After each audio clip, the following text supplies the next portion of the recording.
Bismillahirrahmanirrahim. Assalamualaikum warahmatullahi wabarakatuh.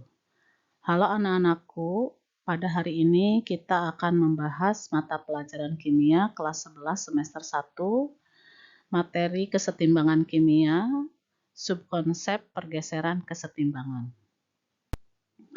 Tujuan pembelajaran pada materi ini yaitu setelah kegiatan pembelajaran diharapkan siswa akan mampu menganalisis faktor-faktor yang mempengaruhi pergeseran arah kesetimbangan berdasarkan azas Le Chatelier dan penerapannya dalam industri. Pada pergeseran kesetimbangan kimia berlaku azas Le Chatelier, yaitu azas yang digunakan untuk memprediksi pengaruh perubahan kondisi pada kesetimbangan kimia. Azas Le Chatelier berbunyi, jika suatu sistem kesetimbangan menerima suatu aksi, maka sistem tersebut akan mengadakan suatu reaksi, sehingga pengaruh aksi menjadi sekecil-kecilnya. Untuk lebih memperjelas tentang pergeseran kesetimbangan dan yang berkaitan dengan azas Le Chatelier, kita akan membahas faktor-faktor yang mempengaruhi pergeseran kesetimbangan. 1. Pengaruh perubahan konsentrasi. Sesuai dengan azas Le Chatelier, jika konsentrasi salah satu komponen tersebut diperbesar, maka reaksi sistem akan mengurangi komponen tersebut. Sebaliknya, jika konsentrasi salah satu komponen diperkecil, maka reaksi sistem adalah menambah komponen itu. Contoh sistem kesetimbangan pada pembentukan amoniak. Amoniak terbentuk dari reaksi antara gas nitrogen dengan gas hidrogen, dan jika konsentrasi gas nitrogen ditambah, kesetimbangan akan bergeser ke kanan atau ke arah hasil reaksi yang berakibat konsentrasi gas hidrogen berkurang dan konsentrasi amoniak bertambah.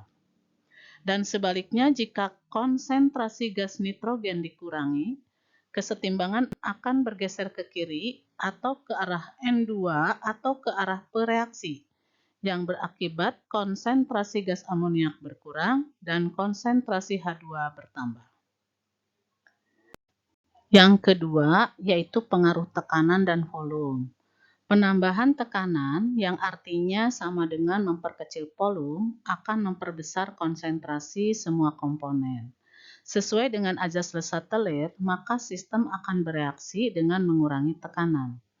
Pengaruh penambahan tekanan atau sama dengan memperkecil volume kita pelajari pada contoh reaksi kesetimbangan berikut, yaitu reaksi antara karbon monoksida dengan gas hidrogen yang menghasilkan gas metana dan air. Pada reaksi tersebut, jumlah koefisien pereaksi ada 4, yaitu 1 molekul gas CO dan 3 molekul gas H2. Sedangkan jumlah koefisien hasil reaksi atau produk ada 2, yaitu 1 molekul CH4 dan 1 molekul H2O. Jika tekanan dinaikkan, akan menyebabkan reaksi bergeser ke arah total mol gas yang lebih kecil, yaitu ke arah hasil reaksi, dan sebaliknya jika tekanan diturunkan, akan menyebabkan reaksi bergeser ke arah total mol gas yang lebih besar, yaitu ke arah pereaksi. Faktor-faktor yang mempengaruhi pergeseran kesetimbangan yang ketiga yaitu pengaruh perubahan suhu.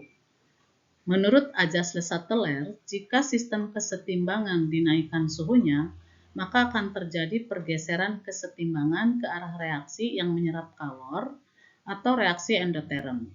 Dan sebaliknya, jika sistem kesetimbangan diturunkan suhunya, maka akan terjadi pergeseran kesetimbangan ke arah reaksi yang melepas kalor atau reaksi eksoterm.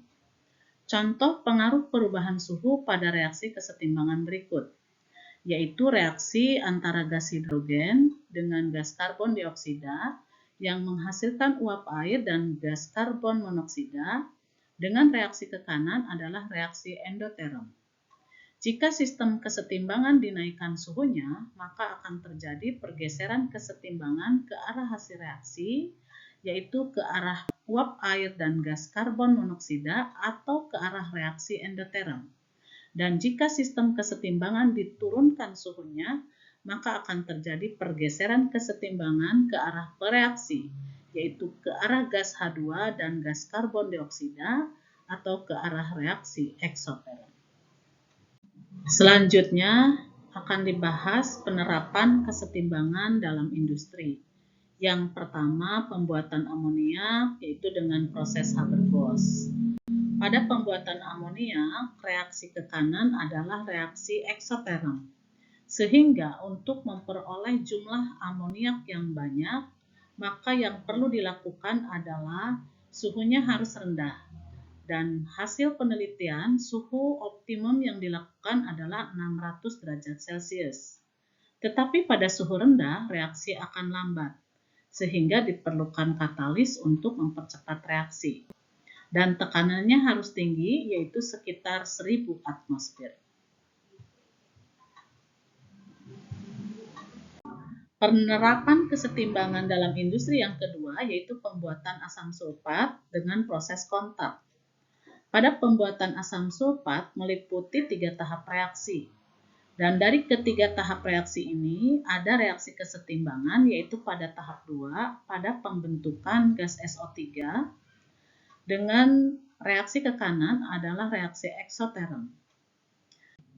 Untuk memperbanyak hasil, harus memperhatikan azas lesat telir, yaitu untuk memperoleh SO3 yang banyak, maka yang harus dilakukan adalah suhunya harus rendah, karena reaksi ke kanan adalah reaksi eksoterm.